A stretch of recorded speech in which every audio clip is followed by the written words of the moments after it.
பூத்லயும் கிட்டத்தட்ட 2500 பேருக்கு மேல போன் நம்பரோட நம்ம கிட்ட இருக்கு. ரைட்டுங்களா? இவ்வளவு பேரையும் நம்ம ஒர்க் பண்ண வைக்கணும். இது பிஜேபிக்கு மட்டுமே. அவங்களுடைய பலத்தை பத்தி நாம பேசணும்னு சொன்னா நம்ம பேச வேண்டிய அவசியம் எனக்கு இல்லை. ஏன்னு சொல்லி கேட்டீங்களா, அவங்களுக்கு தெரியும் என்ன பலம் இருக்குன்னு சொல்லிட்டு. அதனால அவங்க பார்த்துக்குவாங்க. நம்மளுடைய நோக்கம், யார் எங்க இருந்தாலும் எக்காரணத்தை கொண்டும் எனக்கு தகவல் வரல, என்ன கூப்பிடல, எனக்கு சொல்லல அப்படின்றது எதுவுமே இருக்கக்கூடாது. எப்போ எந்த நேரத்துல நம்ம பகுதிக்கு வராரு இல்ல நம்ம பகுதியில வேலை செய்யணும்னு சொன்னா நம்முடைய வேலை செய்ய வேண்டியது.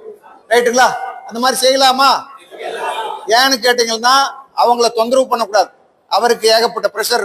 அதனாலதான் இன்னைக்கு காலைல கூட அவர்கிட்ட சொல்லும் போது என்ன சொல்லிட்டு கேட்டீங்கன்னா, யாராவது ஒருத்தர் உங்க கட்சியில இருந்து நியமனம் பண்ணுங்க. அந்த நியமனம் பண்றவர் பிஜேபியை கோஆர்டினேட் பண்ணு. யாருனாலும் பிஜேபியில கோஆர்டினேட் பண்ணணும்னு சொன்னா அவங்களுக்கு போன் பண்ணி சொல்லிட்டாங்க. அவங்களுடைய கட்சியினுடைய தன்மை என்ன இருக்கோ அதுக்கு தகுந்த மாதிரி பார்த்துட்டு நமக்கு அவங்க தகவல் கொடுப்பாங்க. அந்த மாதிரி அவ பண்ணாங்கன்னா ஈஸியா இருக்கும், ஒரு ஹேண்டில் பண்றதுக்கு சுலபமா இருக்கும். அதே மாதிரி பாத்தீங்கன்னா நம்மளுடைய நோக்கம் இரட்டைகளை ஜெயிக்கணும்.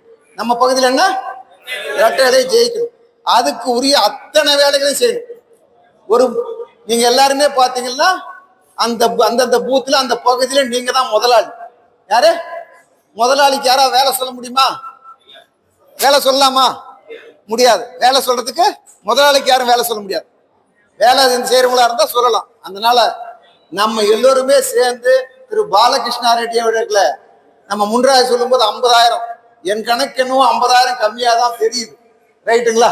அதனால இன்னும் அதிகமான ஓட்டை வாங்கி ஜெயிச்சு தமிழ்நாட்டிலேயே அதிகமான லீடிங்ல வித்தியாசத்துல.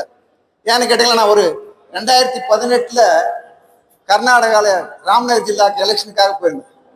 இந்தியாலேயே அதிகமான ஓட்டு வித்தியாசத்துல கோபால் செட்டின்றவர் அங்க வந்தார் எலெக்ஷன். யாரு? பாம்பேல நின்னாரு கோபால் செட்டின்னு. அவர் கர்நாடகாக்காரர், ஆனா பாம்பேல போய் செட்டில் இருக்காரு. 5,40,000 ஓட்டு வித்தியாசத்துல ஜெயிச்சிருக்காரு எம்பி. ரைட்டுங்களா? அந்த மாதிரி நம்ம ஊர்லயும் சொல்லும் போது ஓசூர்ல அதிகமான ஓட்டு வித்தியாசத்துல பாலகிருஷ்ணா ரெட்டி அவர்கள் ஜெயித்தார்னு சொல்லணும்னு சொல்றது கேட்டுக்கிட்டு இந்த வாய்ப்புக்கு நன்றி கூறி நன்றி. வணக்கம். பாரத் மாதா கி ஜெய். ஜெய் ஹிந்த்.